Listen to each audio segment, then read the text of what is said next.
J'ai fait mon premier stage de maths à la fin de la première et c'est là que je me suis rendu compte que j'étais capable vraiment de faire des mathématiques toute la journée et d'aimer ça.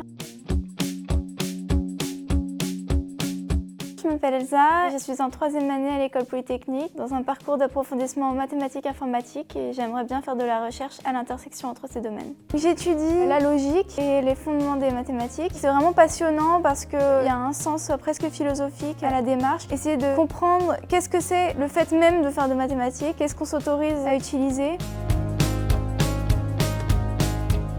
J'ai découvert un club de maths qui était juste à côté de mon lycée. Ça m'a permis de rencontrer d'autres personnes qui étaient passionnées. Et là, vraiment, je me suis rendu compte que j'avais un coup de cœur pour la matière. Il y a toute une partie des mathématiques qui est vraiment assez créative ou ludique et qu'on ne met pas forcément en avant.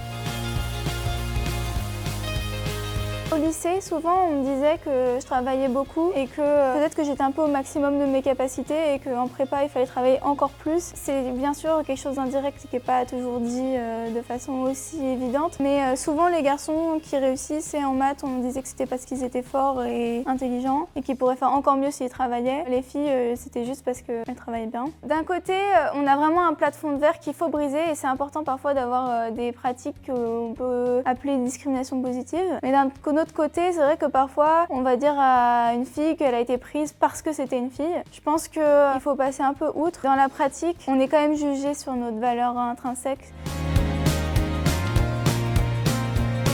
Les mathématiques, ça ouvre beaucoup de portes. On peut toujours changer de parcours plus tard. Je conseille à chacune de s'écouter, se faire confiance, pas hésiter à essayer d'aller jusqu'au bout de ses rêves. C'est pas toujours simple, mais ça vaut le coup.